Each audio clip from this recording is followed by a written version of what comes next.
Hey friends, welcome back in. Well, our friend and ally in this thing called life is Dr. Melissa Carver, and she's here to discuss a big topic.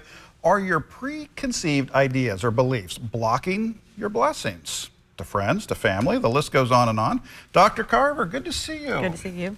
So some of these preconceived ideas, this can be bedrock in us, something we've believed for decades, Absolutely. right? Like if you shake someone's hand and you don't like if their handshake's not firm enough, and that tells you something about them. You start judging their character. You start judging. Eye contact, you judge their Right. character. I don't want to hire that kid with the neck tattoo, but it turns out if you did, he might have turned out to be your best employee. Absolutely. So how do we fight this? I mean, especially with these preconceived ideas that may just be near DNA at this point. Yeah, exactly. A lot of people are unaware of their unconscious bias. So if you are that person and you're automatically thinking something negative about someone that you don't know, start questioning yourself. It's all about self-awareness. Okay. And even asking your friends and family to call you out on things that you might be saying out loud. Like, I didn't hire that kid with the nose piercing. Ask them to say, why not? Right. What did he do? Right. Thinking about if they didn't make eye contact, why not? Why did they look away when I asked them a specific question? Some people really have deep-rooted anxiety. Yeah. And if you don't have that specific trait in you, you're not thinking about the other person having that necessarily. You have to bring it to the surface. Right. And I think also how you ask the why is helpful too, because if you kind of why did you do that versus just curious. Right. Why didn't you hire the kid with the piercing? Yeah. It will at least allow the person, hopefully, that opportunity to wait a tick and go, you know what?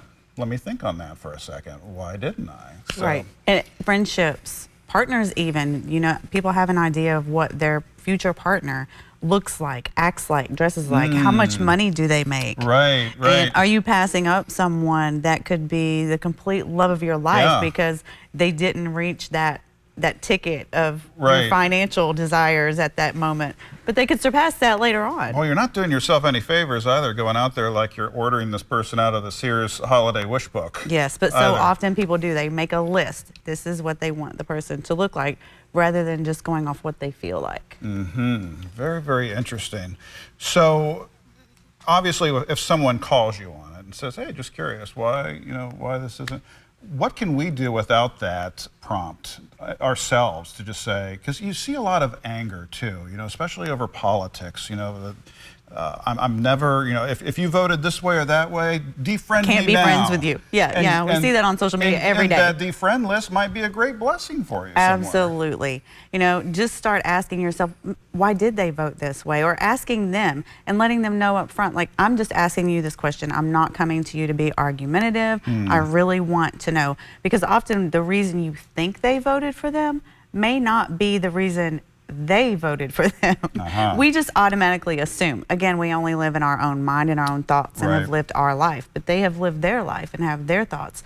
Whatever you're thinking might not even be on their mind until you bring it to their attention. Very cool. I'm just curious, when you run across one of these yourselves, what is your procedure? Do you just kind of take a minute and take a breath and ask yourself, Absolutely. Why am I in this space? Yes. I will say that I'm someone that hasn't had a lot of preconceived ideas in my lifetime. I think that's one of my gifts, is Very good. kind of merging people. I'm a connector, so to speak. That's in your DNA. It is. But I have had preconceived ideas in the past and had to work through them myself.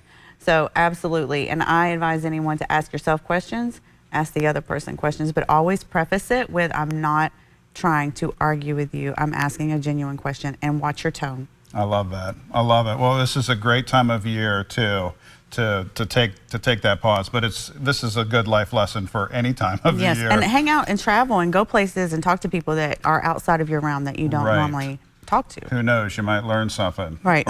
Or you might gain a new friend. Yes, which absolutely. we could all use in this day and age. Well, this is great advice as ever, Dr. Carver. What's the best way for folks to get in touch with you if they're looking for someone to kind of ride shotgun with them on this journey? Honestly, social media is the best way. Just Melissa Carver or Dr. Melissa Carver on all platforms. Very good. Well, we know you have a lot coming up in 2025, retreats, books. You're just a fountain of good info. So we look forward to your visits back here. See you next month. Good to see you.